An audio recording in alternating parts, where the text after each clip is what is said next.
नमस्कार। आइए सुनते हैं मुंशी प्रेमचंद जी के द्वारा लिखी हुई एक कहानी, मूठ। डॉक्टर जयपाल ने प्रथम श्रेणी की सनद पाई थी, पर इसे भाग्य ही कहिए या व्यावसायिक सिद्धांतों का अज्ञान कि उन्हें अपने व्यवसाय में कभी उन्नत अवस्था न मिली। उनका घर सकरी गली में था, पर उनकी जी में खुली जगह में घर लेने का विचार तक न उठा। औषधालय के अलमारियां, शीशियां और डॉक्टरी यंत्र आदि भी साफ सुथरे न थे। मितव्ययिता के सिद्धांत का वह अपनी घरेलू बातों में भी बहुत ध्यान रखते थे। लड़का जवान हो गया था, पर अभी उसकी शिक्षा का प्रश्न सामने न आया था। सोचते थे इतने दिनों तक पुस्तकों से सर मारकर मैंने ऐसी कौन सी बड़ी संपत्ति पाली जो उसके पढ़ाने लिखाने में हजारों रुपए बर्बाद करूं।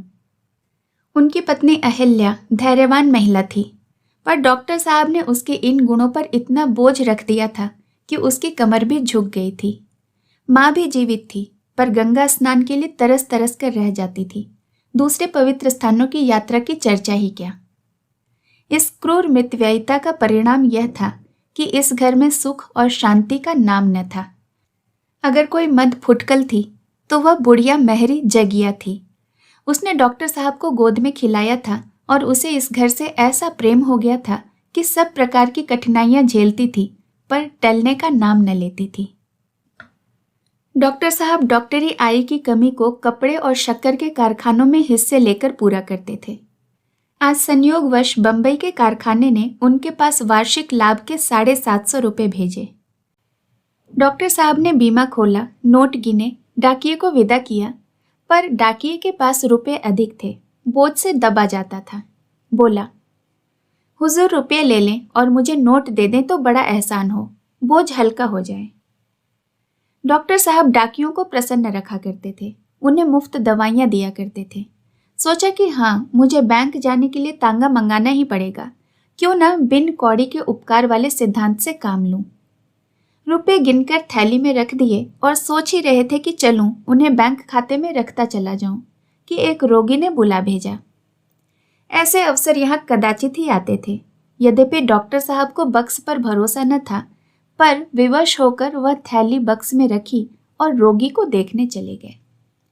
वहां से लौटे तो 3 बज चुके थे। बैंक बंद हो चुका था। आज रुपए किसी तरह जमा न हो सकते थे। प्रतिदिन की भांति औषधालय में बैठ गए। 8 बजे रात को जब घर के भीतर जाने लगे तो थैली को घर ले जाने के लिए बक्स से निकाला। थैली कुछ हल्की जान पड़ी। तत्काल उसे दवाइयों के तराजू पर तौला तो होश उड़ गए। पूरे 500 रुपये कम थे। विश्वास न हुआ। थैली खोलकर रुपए गिने, 500 रुपये कम निकले। विक्षिप्त अधीरता के साथ बक्स के दूसरे खानों को टटोला, परंतु व्यर्थ। निराश होकर एक कुर्सी पर बैठ गए और स्मरण शक्ति को एकत्र करने के लिए आंखें बंद कर दी और सोचने लगे, मैंने रुपए कहीं अलग तो नहीं रख दिए थे। डाकिये ने तो रुपए कम नहीं कर दिए। मैंने गिनने में तो भूल नहीं की। मैंने 25-25 रुपए की गड्डियां लगाई थीं। पूरी 30 गड्डियां थीं, खूब अच्छी तरह याद है। मैंने एक एक गड्डी गिनकर थैली में रखी। स्मरण शक्ति मुझे धोखा नहीं दे रही है। सब मुझे ठीक ठीक याद है। बक्स का ताला भी बंद किया था। किंतु ओह, अब समझ में आ गया। कुंजी मेज पर ही छोड़ दी। जल्दी के मारे उसे जेब में रखना ही भूल गया। वह अभी तक मेज पर पड़ी है। बस यही बात है। कुंजी जेब में डालने की याद नहीं रही। परंतु ले कौन गया? बाहर दरवाजे बंद थे।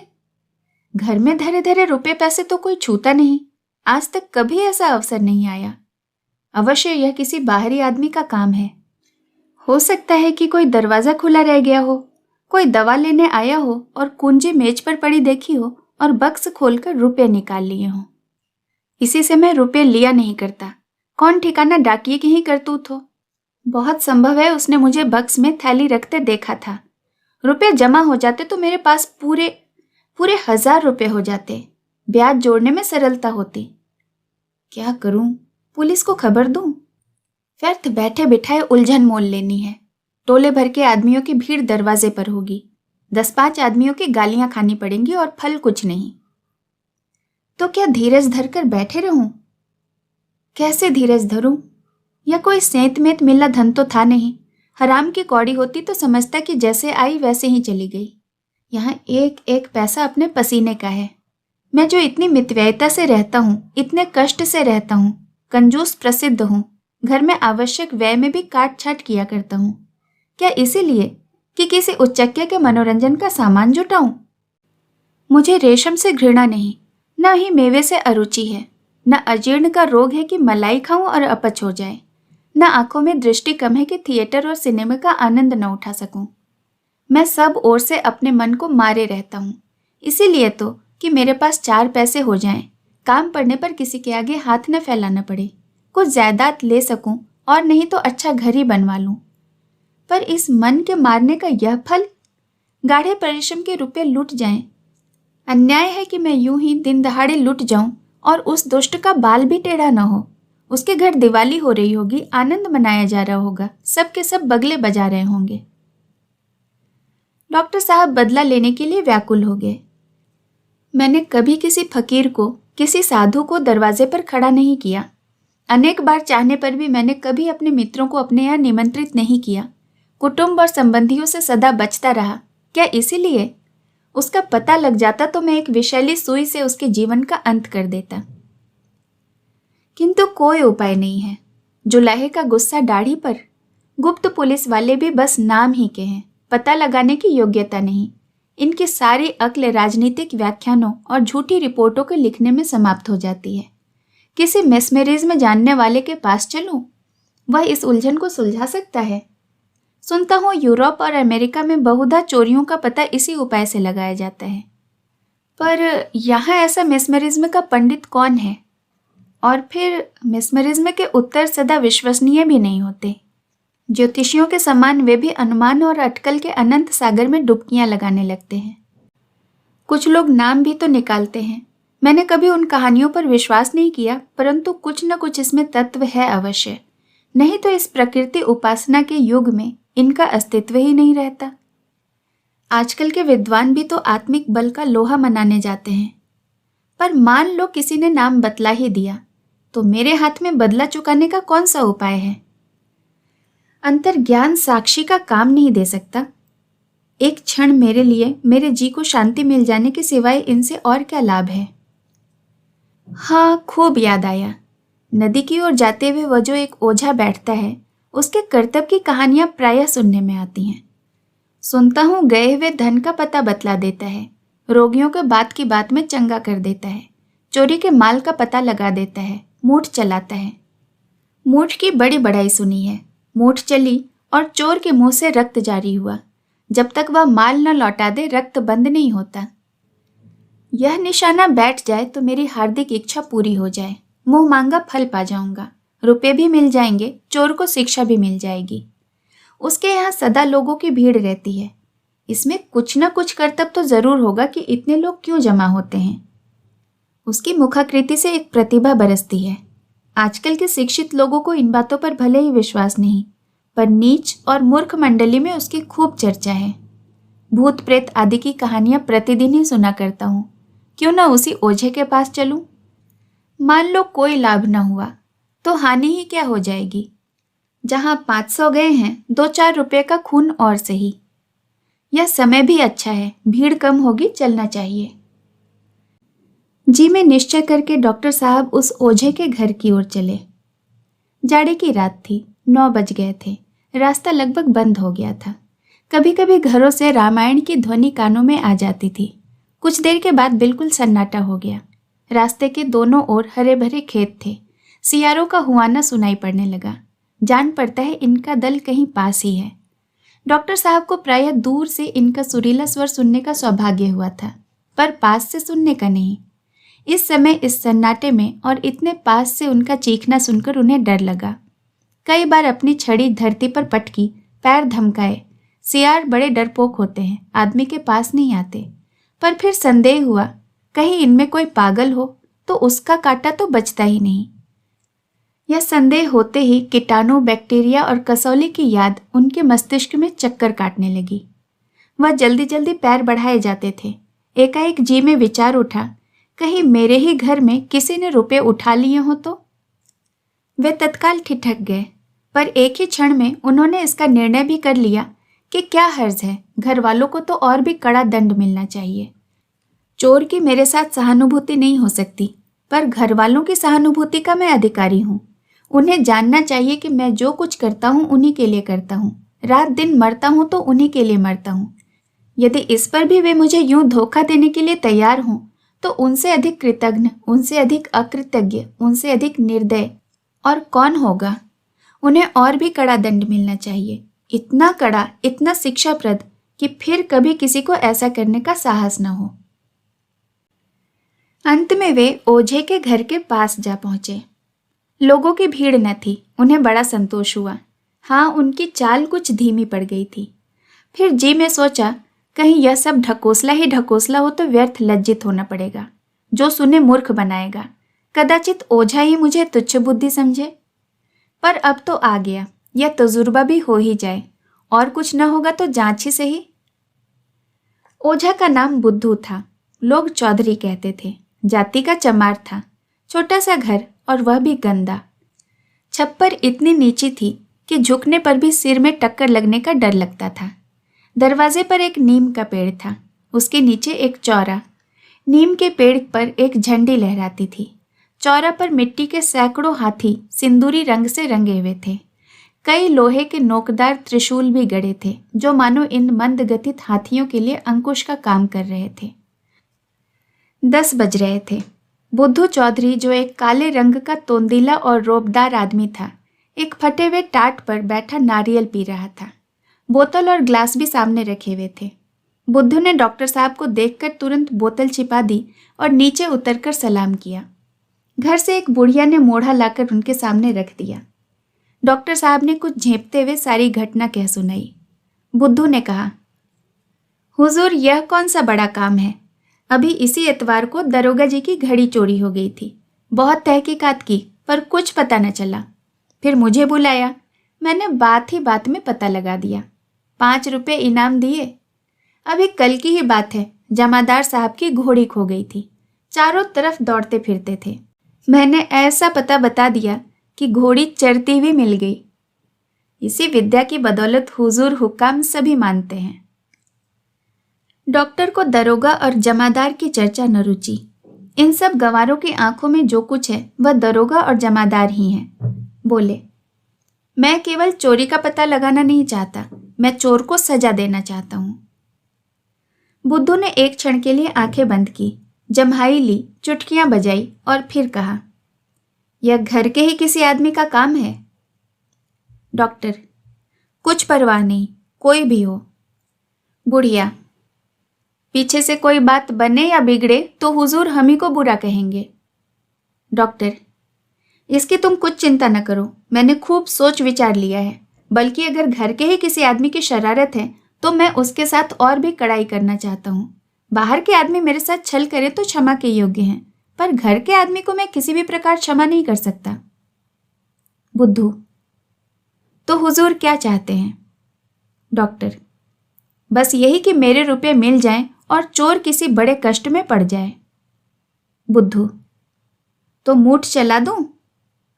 बुढ़िया, ना बेटा, मूठ के पास न जाना, न जाने कैसी पड़े कैसी न पड़े। डॉक्टर, तुम मूठ चला दो, इसका जो कुछ मेहनताना हो और इनाम हो मैं देने को तैयार हूं। बुढ़िया, बेटा मैं फिर कहती हूं, मूठ के फेर में मत पड़। कोई जोखम की बात आ पड़ेगी तो वही बाबूजी फिर तेरे सिर आएंगे और तेरे बनाए कुछ न बनेगी। क्या जानता नहीं मूठ का उतार कितना कठिन है? बुद्धू, हाँ बाबूजी, फिर एक बार अच्छी तरह सोच लीजिए। मूठ तो मैं चला दूंगा, लेकिन उसको उतारने का जिम्मा मैं नहीं ले सकता। डॉक्टर, अभी कह तो दिया, मैं तुमसे उतारने को न कहूंगा, चलाओ भी तो। बुद्धू ने आवश्यक सामान की एक लंबी तालिका बनाई। डॉक्टर साहब ने सामान की अपेक्षा रुपये देना अधिक उचित समझा। बुद्धू राजी हो गया। डॉक्टर साहब चलते चलते बोले, ऐसा मंत्र चलाओ कि सवेरा होते होते चोर मेरे सामने माल लिए हुए आ जाए। बुद्धू ने कहा, आप निशा खातिर रहिए। डॉक्टर साहब वहां से चले तो 11 बज रहे थे। जाड़े की रात, कड़ाके की ठंड थी।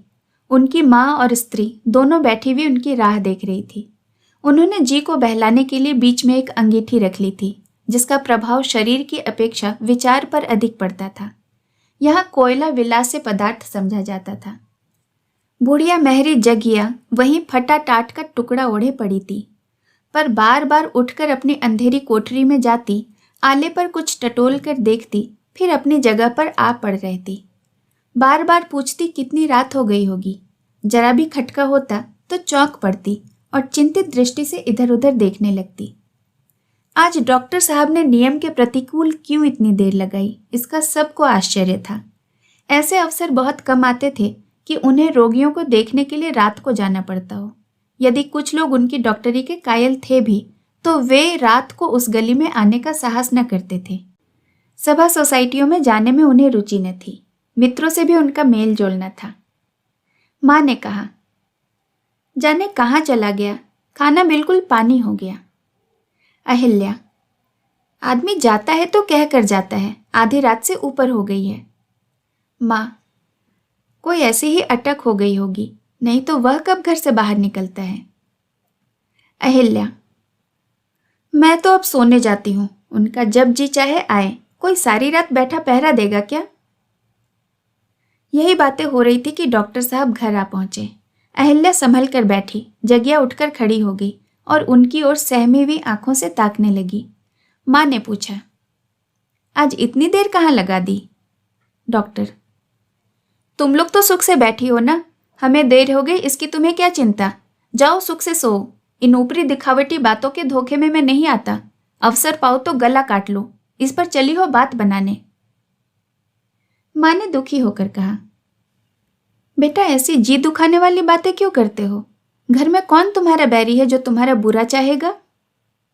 डॉक्टर, मैं किसी को अपना मित्र नहीं समझता, सभी मेरे बैरी हैं, मेरे प्राणों के ग्राहक हैं। नहीं तो क्या आंख ओझल होते ही मेरी जेब से 500 रुपये उड़ जाए। दरवाजे बाहर से बंद थे, कोई गैर आया नहीं, रुपये रखते ही उड़ गए। जो लोग इस तरह मेरा गला काटने पर उतारू हूं, उन्हें क्यों कर मैं अपना समझूं। मैंने खूब पता लगा लिया है, अभी एक ओझे के पास से चला आ रहा हूं। उसने साफ कह दिया है कि घर के ही किसी आदमी का काम है।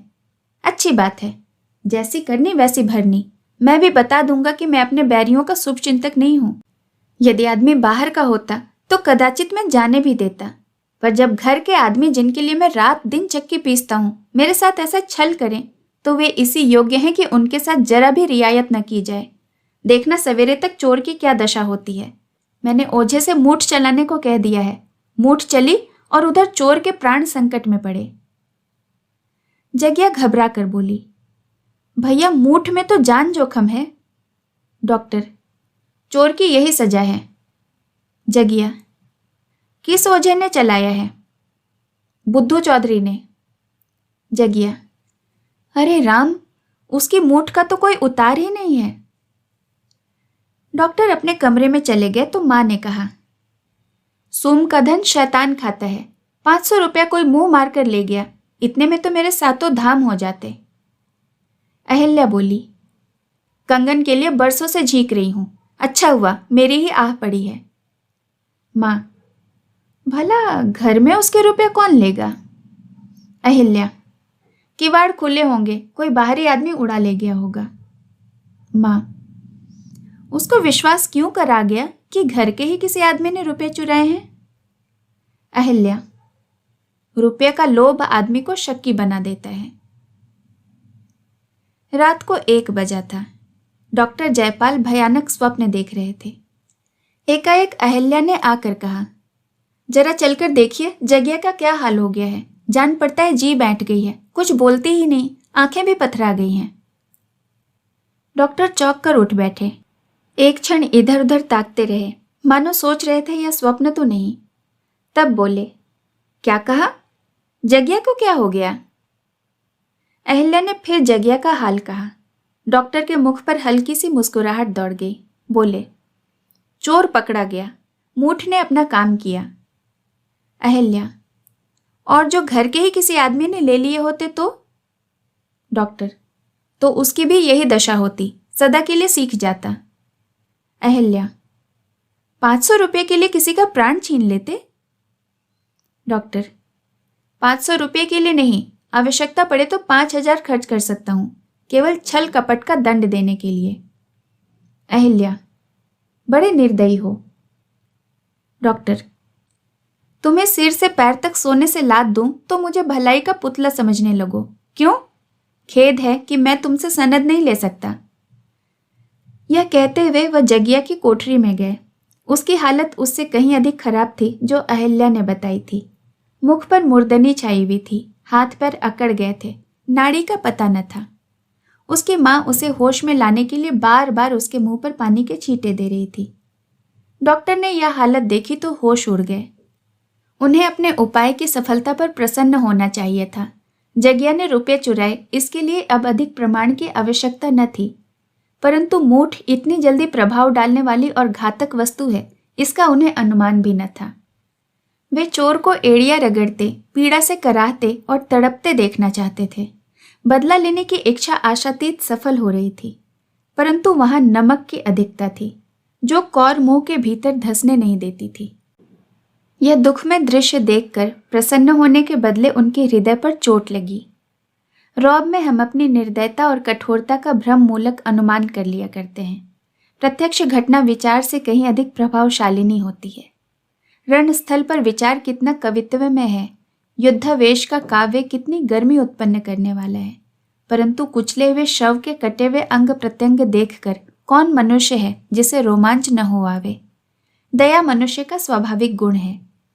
इसके अतिरिक्त इसका अनुमान उन्हें न था कि जगिया जैसी दुर्बल आत्मा मेरे रोष पर बलिदान होगी।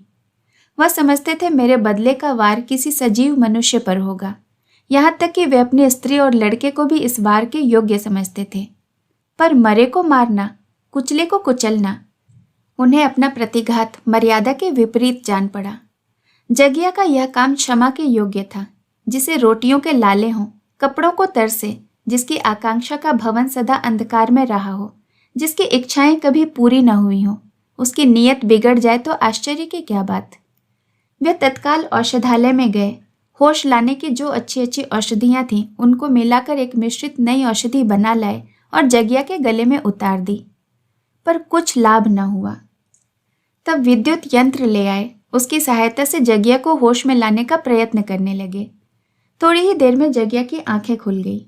उसने सहमी हुई दृष्टि से डॉक्टर को देखा, जैसे लड़का अपने अध्यापक की छड़ी की ओर देखता है, और उखड़े हुए स्वर में बोली, हाय राम, कलेजा फूला जाता है। अपने रुपये ले ले, आले पर एक हांडी में पड़ी है। मुझे अंगारों से मत जला।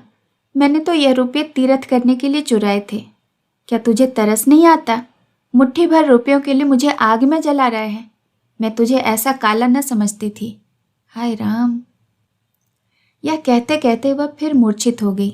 नाड़ी बंद हो गई, होठ नीले पड़ गए, शरीर के अंगों में खिंचाव होने लगा। डॉक्टर ने दीन भाव से अहिल्या की ओर देखा और बोले, मैं तो अपने सारे उपाय कर चुका। अब इसे होश में लाना मेरी सामर्थ्य के बाहर है। मैं क्या जानता था कि यह अभागी मूठ इतनी घातक हो सकती है। कहीं इसकी जान पर बन गई तो जीवन भर पछताना पड़ेगा। आत्मा की ठोकरों से कभी छुटकारा न मिलेगा। क्या करूं? बुद्धि कुछ काम नहीं करती। अहिल्या, सिविल सर्जन को बुलाओ, कदाचित वह कोई अच्छी दवा दे दे। किसी को जानबूझकर आग में नहीं ढकेलना चाहिए। सिविल सर्जन इससे अधिक और कुछ नहीं कर सकता जो मैं कर चुका। इस घड़ी इसकी दशा और गिरती जा रही है। न जाने हत्यारे ने कौन सा मंत्र चला दिया है। उसकी माँ मुझे बहुत समझाती रही, पर मैंने क्रोध में उसकी बातों की जरा भी परवाह न की। माँ, बेटा तुम उसी को बुलाओ जिसने मंत्र चलाया है, पर फिर क्या किया जाएगा? कहीं मर गई तो हत्या सिर पड़ेगी, कुटुंब को सदा सताएगी। 2 बज रहे थे। ठंडी हवा हड्डियों में चुभी जाती थी। डॉक्टर लंबे पांवों बुद्धि चौधरी के घर की ओर चले जाते थे। इधर उधर व्यर्थ आंखें दौड़ाते कि कोई इक्का या तांगा मिल जाए। उन्हें मालूम होता था कि बुद्धू का घर बहुत दूर हो गया है। कई बार धोखा हुआ कि कहीं रास्ता तो नहीं भूल गया हूँ। कई बार इधर आया हूँ, यह बाग तो कभी नहीं मिला। लेटर बॉक्स भी सड़क पर कभी नहीं देखा। यह पुल तो कदापि न था। अवश्य राह भूल गया हूँ। किससे पूछूं? वे अपनी स्मरण शक्ति पर झुंझलाते और उसी ओर थोड़ी दूर तक और दौड़े जाते। पता नहीं दुष्ट इस समय मिलेगा भी या नहीं। शराब में मस्त पड़ा होगा। कहीं इधर बेचारी चल न बसी हो। कई बार इधर उधर घूम जाने का विचार हुआ, पर अंत प्रेरणा ने सीधी राह से हटने न दिया। यहाँ तक कि बुद्धू का घर दिखाई पड़ा। डॉक्टर जयपाल की जान में जान आई। बुद्धू के दरवाजे पर जाकर जोर से कुंडी खटखटाई। भीतर से कुत्ते ने असभ्यतापूर्ण उत्तर दिया, पर किसी आदमी का शब्द सुनाई न दिया। फिर जोर जोर से किवाड़ खटखटाए। कुत्ता और भी तेज पड़ा। बुढ़िया की नींद टूटी। बोली, ये कौन इतने रात गए किवाड़ तोड़े डालता है? डॉक्टर, मैं हूं जो कुछ देर से तुम्हारे पास आया था। बुढ़िया ने बोली पहचानी। समझ गई कि इनके घर के किसी आदमी पर विपत पड़ी है, नहीं तो इतनी रात गए क्यों आते। पर अभी तो बुद्धू ने मूठ चलाई नहीं, उसका असर क्यों कर हुआ? समझाती थी तब न माने, खूब फंसे। उठकर कुप्पी जलाई और उसे लिए बाहर निकली। डॉक्टर साहब ने पूछा, बुद्धू चौधरी सो रहे हैं, जरा उन्हें जगा दो ना। बुढ़िया, ना बाबूजी, इस बखत मैं न जाऊंगी, मुझे तो कच्चा ही खा जाएगा। रात को लाट साहब भी आवे तो भी न उठता है। डॉक्टर साहब ने थोड़े शब्दों में पूरी घटना कह सुनाई और बड़ी विनम्रता के साथ कहा कि बुद्धू को जगा दे। इतने में बुद्धू अपने आप ही बाहर निकल आया और आंखें मलता हुआ बोला, कहिए बाबूजी, क्या हुक्म है? बुढ़िया ने चिढ़कर कहा, तेरी नींद आज कैसे खुल गई? मैं जगाने गई होती तो मारने उठता। डॉक्टर, मैंने सब माजरा बुढ़िया से कह दिया है, इसी से पूछ लो ना। बुढ़िया, कुछ नहीं, तूने मूठ चलाई थी, रुपए इनके घर की मेहरी ने लिए हैं, अब उसका अब तब हो रहा है। डॉक्टर, बेचारी मर रही है, कुछ ऐसा उपाय करो कि उसके प्राण बच जाएं। बुद्धू, यह तो आपने बुरी सुनाई, मूठ को फेरना सहज नहीं है। बुढ़िया, बेटा जान जोखिम है, क्या तू नहीं जानता? कहीं उल्टे फेरने वाले पर ही पड़े तो जान बचना कठिन हो जाए। डॉक्टर, अब उसकी जान तुम्हारी ही बचाए बचेगी, इतना धर्म तो करो। बुढ़िया, दूसरे की जान की खातिर कोई अपनी जान गाढ़े में डालेगा? डॉक्टर, तुम दिन रात यही काम करते हो, उसके दांव घात सब जानते हो, मार भी सकते हो, जिला भी सकते हो। मेरा तो इन बातों पर बिल्कुल विश्वास ही न था, लेकिन तुम्हारा कमाल देखकर दंग रह गया। तुम्हारे हाथों कितने ही आदमियों का भला होता है, उस गरीब बुढ़िया पर भी दया कर दो। बुद्धू कुछ पसीजा, पर उसकी माँ मामलेदारी में उससे कहीं अधिक चतुर थी। डरी कहीं यह नरम होकर मामला बिगाड़ न दे। उसने बुद्धू को कुछ कहने का अवसर न दिया। बोली, यह सब तो ठीक है, पर हमारे भी बाल बच्चे हैं, न जाने कैसी पड़े कैसी न पड़े, वह हमारे सिर आ जावेगी तो? आप तो अपना काम निकाल कर अलग हो जाएंगे, मूठ फेरना हंसी नहीं है। बुद्धू, हाँ बाबूजी, काम बड़े जोखिम का है। डॉक्टर, काम जोखिम का है तो मुफ्त तो नहीं करवाना चाहता। बुढ़िया, आप बहुत देंगे, 50-100 रुपये देंगे, इतने में हम कै दिन तक खाएंगे? मूठ फेरना सांप के बिल में हाथ डालना है, आग में कूदना है। भगवान की ऐसी ही निगाह हो तो जान बचती है। डॉक्टर, तो माता जी, मैं तुमसे बाहर तो नहीं होता हूँ, जो तुम्हारी मर्जी हो वह कहो, मुझे तो उस गरीब की जान बचानी है। यहाँ बातों में देर हो रही है, वहां मालूम नहीं उसका क्या हाल हो रहा होगा। बुढ़िया, देर तो आप ही कर रहे हैं, अब बात पक्की कर दे तो आपके साथ चला जाए। आपकी खातिर यह जोखिम अपने सिर ले रही हूँ, दूसरा होता तो झट इनकार कर देती। आपके मुलाहजे में पड़कर जानबूझकर जहर पी रही हूँ। डॉक्टर साहब को एक क्षण 1 वर्ष जान पड़ रहा था। बुद्धू को उसी समय अपने साथ ले जाना चाहते थे, कहीं उसका दम निकल गया हो तो यह जाकर क्या बनाएगा। उस समय उनकी आंखों में रुपये का कोई मूल्य न था, केवल यही चिंता थी कि जगिया मौत के मुंह से बाहर निकल आए। जिस रुपये पर वह अपनी आवश्यकताएं और घर की आकांक्षाएं निछावर करते, उसे दया के आवेश ने बिल्कुल तुच्छ बना दिया था। बोले, तुम ही बतलाओ अब मैं क्या कहूं, पर जो कुछ कहना हो झटपट कह दो। बुढ़िया, अच्छा तो 500 रुपये दे दीजिए, इससे कम ना होगा। बुद्धू ने माँ की ओर आश्चर्य से देखा और डॉक्टर साहब मूर्छित से हो गए। निराशा से बोले, मेरे बूते के बाहर है, जान पड़ता है उसके भाग्य में मरना ही बदा है।